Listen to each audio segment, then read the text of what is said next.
What's going on, guys? In this episode, I'm going to bring you some Q&A that came from the Instagrams, some crazy questions, some questions from people that haven't been following for a while, and so we're going to answer them. Good or bad, we're going to do it. Here we go. For me, I'm building athletes. I'm building athleticism. These kids got to put on muscles.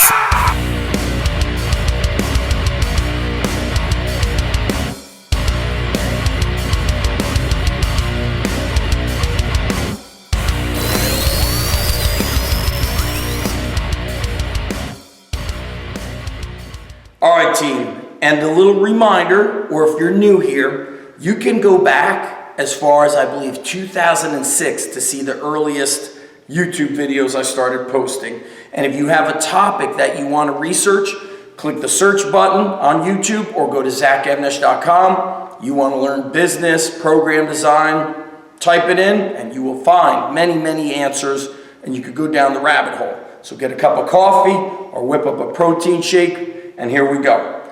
Number one, what are your go-tos for a hamstring strain prevention / rehab? I appreciate it. That is from Chris Ciata. Okay, a couple things. Take a look down here, kids. Number one, body tempering. Prepare your hamstrings by loading them horizontally, not just vertically. That's number one. Number two, work the posterior chain through isometric fashion, hip extension, and flexion. So let's go over here. We have multiple back extensions. We've got the 45-degree back extension. You could hold positions. You can obviously do the back extension. You could also do one-legged back extension, weighted back extensions.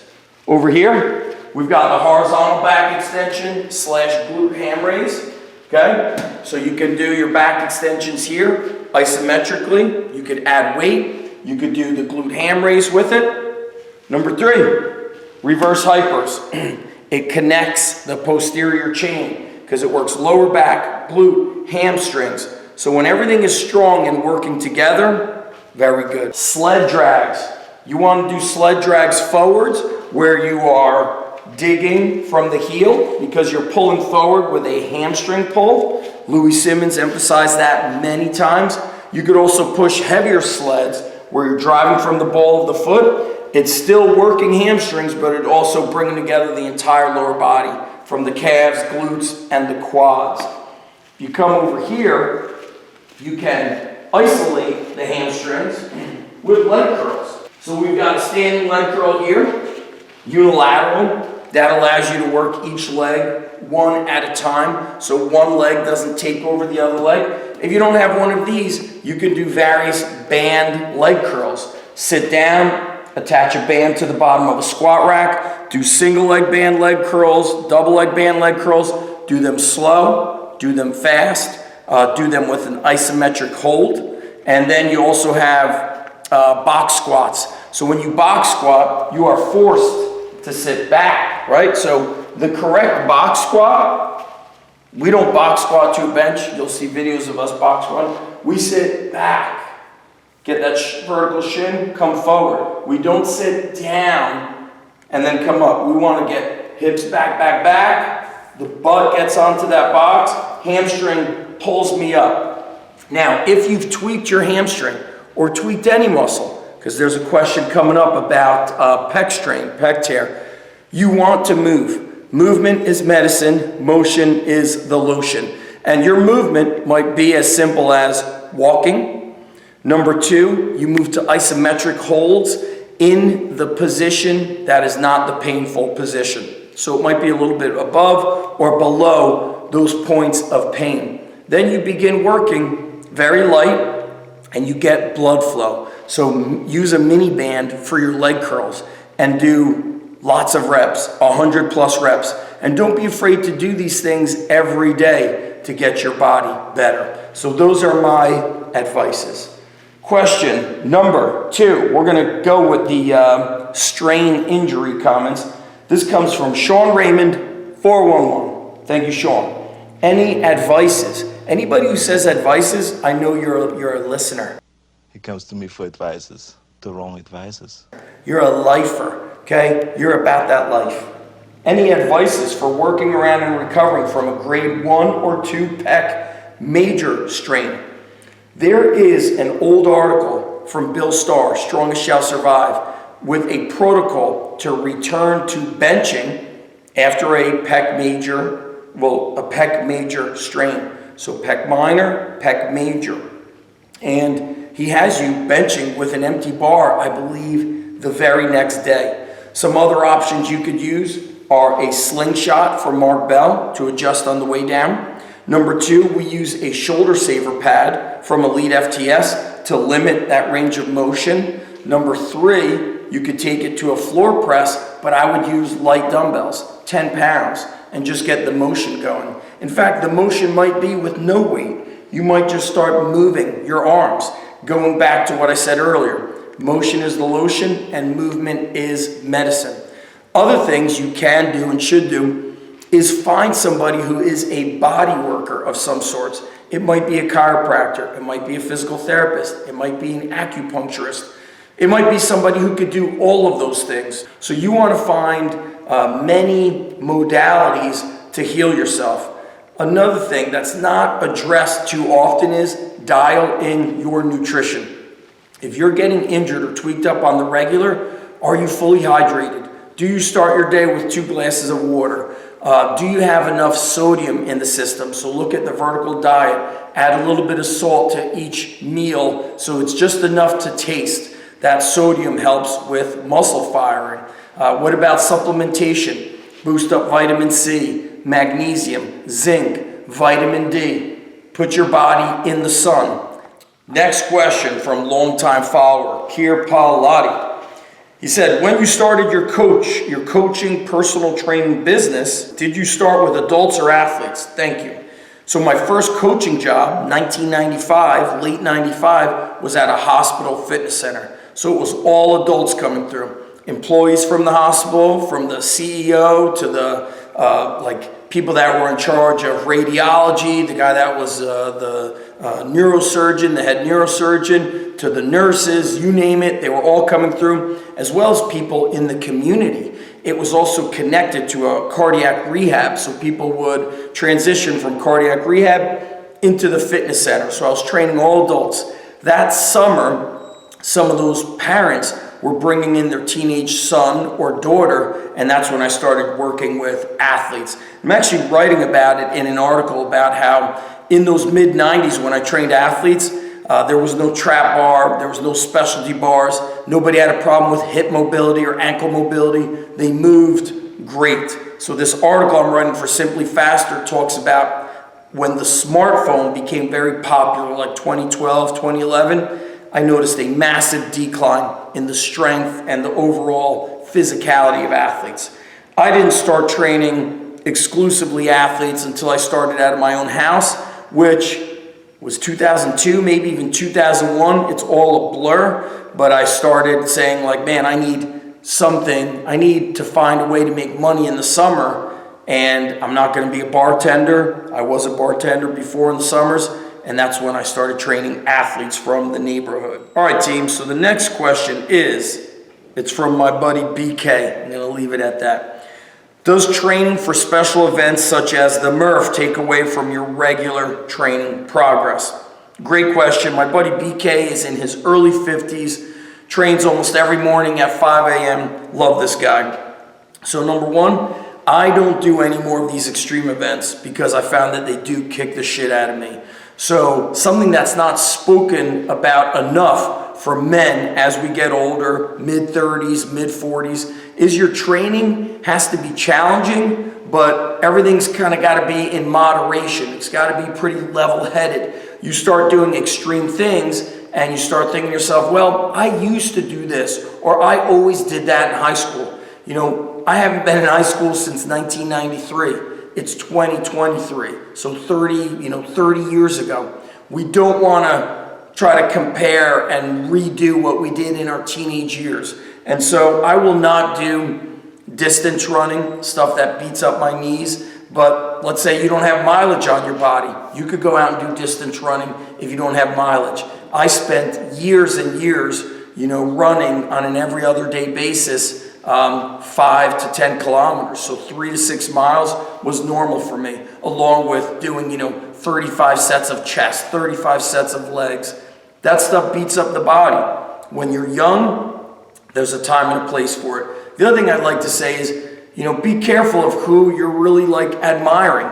You might love Josh Bridges, okay? The dude's a savage. He was also a former Navy SEAL. He can handle that training. The bottom line is, the truth is, there is a genetic implication that might limit what somebody could do. Some people genetically can train like shit, eat like shit, train with poor technique, not just poor training methods, and thrive. And some of us might train perfectly, and if you don't sleep, 8 hours one night, the next day you feel like shit. You have to understand there is a genetic ceiling and genetic implication on how we respond to training. So you have to use intelligence, and you have to ask yourself, if I do this, how am I going to feel? And so the question I ask myself most of the time, not all the time, is the training I'm doing right now, am I going to be able to go home and be a good father, a good husband? Can I still be a great strength coach, or is my back and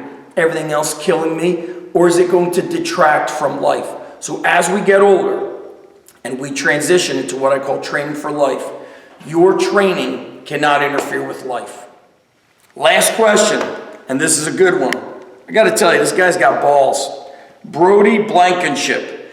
Could you do a ranking of the most popular programs right now? 531 starting strength. So yes, the top 3 programs in order are Gladiator Strong on Train Heroic, Gladiator Strong on Train Heroic, Gladiator Strong on Train Heroic. That's it. All right, you crazy kids. I was just kidding and maybe not. So number 1, when people reach out to me, if they're of an intermediate experience level, I'm going to put them on Gladiator Strong. Why? It's a training program that I follow. You can do it. It's been proven. We've got hundreds of members in and out of there. And I started Gladiator Strong when Train Heroic started. So that's got to be, 7 years ago, maybe longer. And people love it. And people do go into other programs and come back. And I'm not a bad mouth guy. I don't do that shit. But they say, yeah, I was on that program and it took too long. Or there was too much equipment needed. Or I was training too many days per week. The frequency was too much. Or XYZ was killing me and I was always sore. So with Gladiator Strong, I have kind of this moderate intensity to the barbell lifts, and then we raise the intensity with our accessory work. Kettlebells, dumbbells, body weight. And I only program 3 days a week with a 4th optional day, because I've honestly found that when adults go beyond 3 days a week, they start coasting, or they start realizing, wow, this is kind of interfering with my everyday life. And as I say often, if you're a husband and a father and you have full-time work, which I hope you do, I like the 3 days a week. And then if somebody wants to do an extra day, they could do extra body weight, extra kettlebells. They could do an extra day that they choose on their own. And what I do is a 2-week, maybe a 3-week mini cycle, then I go into something else. Every 6 to 8 weeks, I take a break from the barbells and we do a week of body weight, maybe some sandbags or med ball training, stuff that gives the joints a break. Now, programs that I like, that I think are popular, Jim Wendler's 531, very popular. Jim says straight up, listen, it might be for the beginner or the novice, but you could follow Jim's 531 and, deadlift over 600 pounds if you follow it. So Jim's stuff is awesome. Starting strength is also simple. People love it. I just did a podcast with Andy Baker. You're going to squat, you're going to bench, you're going to military press, you're going to deadlift, and I think you're going to do some curls and maybe some triceps and some sleds. So if you like simple and very regimented, starting strength is for you. My buddy Matt Reynolds trained me for 6 months. His company is Barbell Logic. Matt used to work with Ripito. So I think they have a pretty similar approach. At the time, my knee was very bad. I didn't have my knee repaired yet. And so we went through the most basic program for 6 months. I would squat, deadlift, and do push-ups. I did 3 exercises for 6 months. At the end of the 6 months, I deadlifted 500 with a hook grip, and I believe that may have been about 5 years ago, so I was 42 years old. So I love what my buddy Matt Reynolds is doing with Barbell Logic. So I think those programs are very simple, but if you enjoy variety, athleticism, a program that is good, like if you are an athlete, you can follow Gladiator Strong and combine it with your sports performance training and then add some plyometrics and sprint training. You have a very well-rounded, highly effective sport performance program. Gladiator Strong is good for adults who have a nice baseline of strength and experience, and the first 7 days are free. So Gladiator Strong on Train Heroic, and obviously I believe in my own program. So that's the last question for the Q&A. Make sure you guys drop a like, drop a comment, smash the like button, subscribe. We need this channel to impact many more people. We're getting 100 or 400 views on a video. That sucks. It sucks. I need your help. Hook a brother up. What's going on, team? Zach Evanish here from the Manasquan Underground Strength Gym. Thank you for following, watching, subscribing, and supporting all the videos I put out. I want to give you some information on ways that you could follow through and take it the next step. We've got many links below in the info section of every YouTube video. We've got things like the Underground Strength Academy, which is my membership site, which has been growing strong since February of 2005.